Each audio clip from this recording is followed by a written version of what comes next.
Good morning, first grade. So I hope you enjoyed that story yesterday because we're going to talk about it a little bit today and then do a drawing from it. So we heard about a certain somebody who maybe didn't like to do his work so much. And who was that? A gnome. And where did this gnome work? Down in the earth.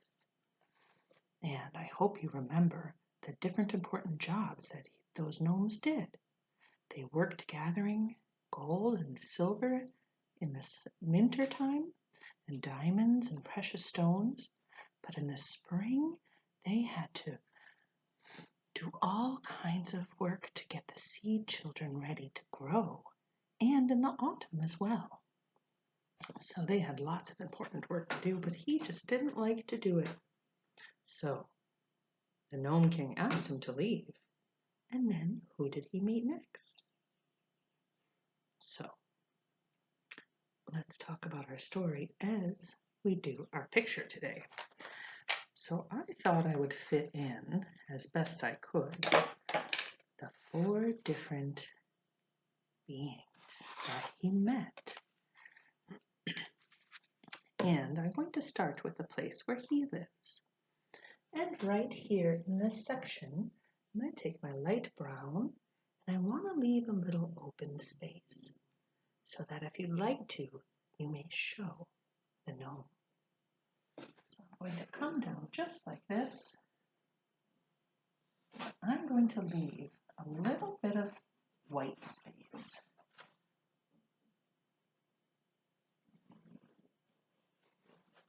Or to make it very, very light.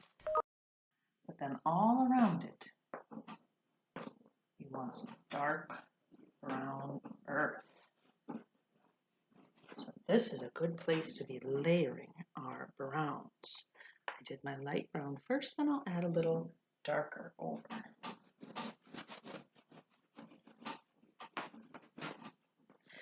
Now I've left a little cave down there so that afterwards, if you'd like to add some details, you may draw the gnome. Either at the beginning, when he has lost his tools down a big hole, or at the end, when he is hard at work and is enjoying it and having good fun and knows why it's important. So, after the Gnome King asked him to leave, he came up out of the earth and took a long rest in a log. But when he came out, it was spring and everything was covered in green. And not only green, but many, many other beautiful colors. So I'm going to make a light green meadow and then we'll add some flowers. So up on top of the earth, we'll add our meadow. And once you've laid down some nice light grassy green, you may add your flowers. I'm going to add just a little violet one as an example. But you, of course, may fill your meadow with colorful flowers. And some extra greens, right? They'll have lots of different colors of leaves and grasses. So, one little violet as an example.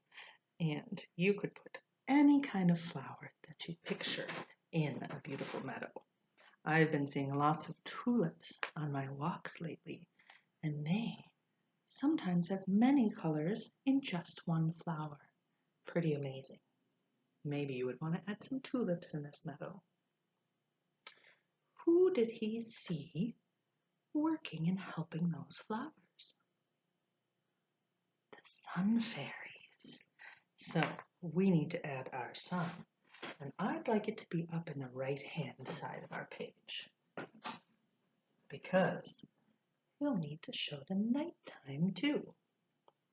So I'm going to put a golden sun shining down, sharing the sunbeams.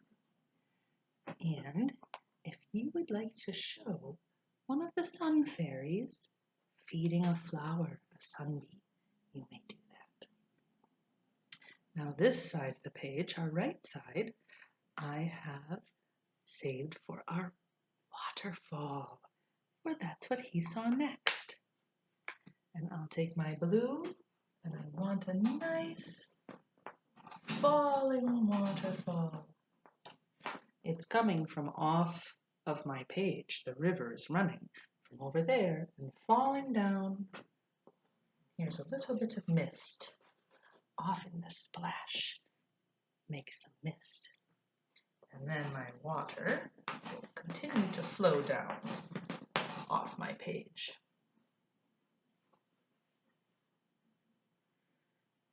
And then I'm going to take my other blue and show a little bit more of that falling water.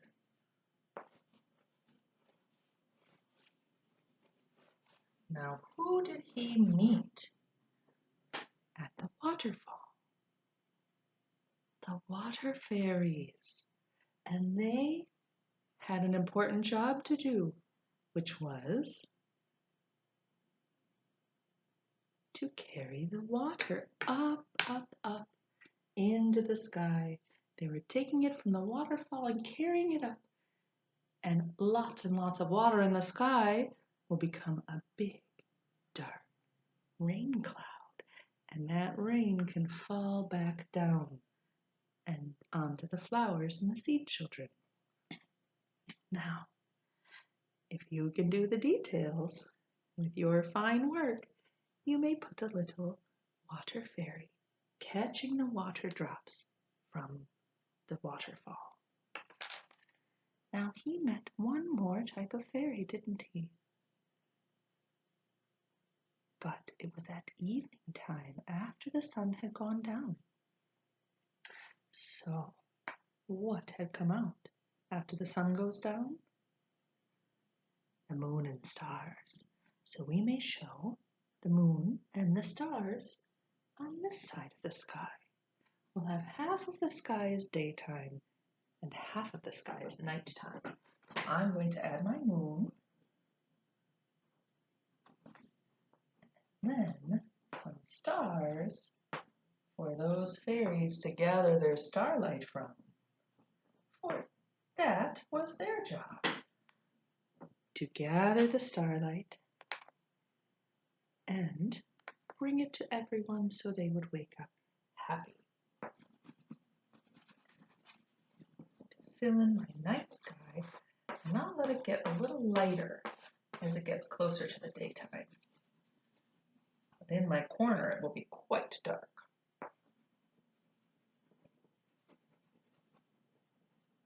And as you know, at nighttime, the sky is dark, dark, dark, dark, dark.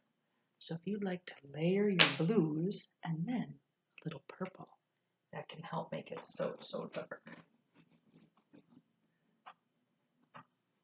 I'll take just a bit of my bluish purple rather than my reddish purple.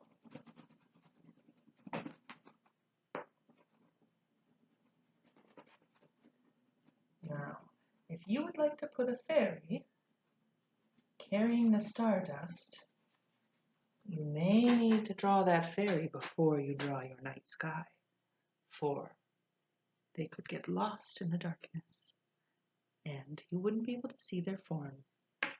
So I would recommend drawing your fairy first and then filling in the sky around her. Or you can just know that she's up there with the sparkling stars. In fact, there were many fairies carrying that stardust.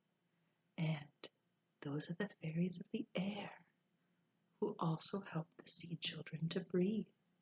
And that's stardust as well. Now we have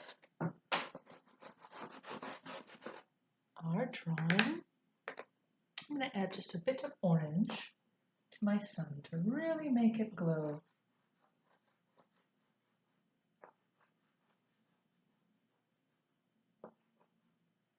Now I don't want to do many lines necessarily coming out from my sun, but you could show a bit of a feeling of stretching, those sunbeams reaching out. Now I have my under the earth caves. I have my nighttime sky for the air fairies. I have my daytime sunshine reaching down to my flowery meadow and my river flowing with some mist. So you may add the gnome and the fairies into your drawing if you would like. And I hope that you add more details than I did, because I know that you can add some lovely flowers and perhaps some other things down below the earth. In fact, you may even want to show one of the plants and seed children that he helps and their roots down below the earth that the gnome helps to dig tunnels for so that they can get the water and the air that are down below. So there's one of the seed children he may be helping.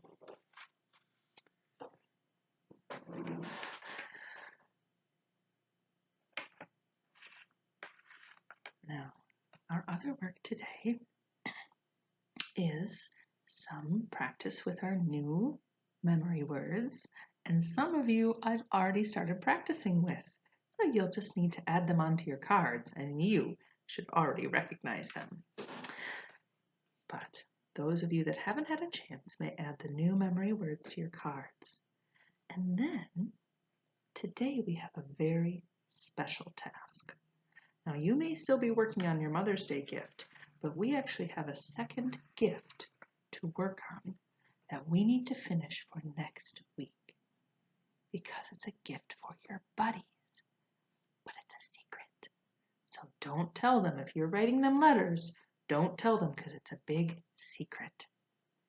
We are going to make them gifts to drop off at their house as a surprise, because usually on the very last day of school, we would have an assembly to celebrate them.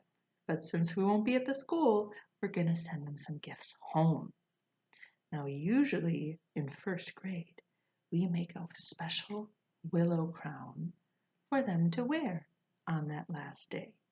And we would put flowers in it and leaves and all ribbons, all kinds of things to make a beautiful crown for them to wear for the rest of the day. However, since we won't be able to put fresh flowers in it, you may make your own flowers. So your job is to make willow crowns for your buddies, but it doesn't have to be made out of willow. Willow might not last until it gets to them. So you may make a paper crown. Now, there are so many different ways you could make it, and you may think about your big buddy and what they like. What colors do they like?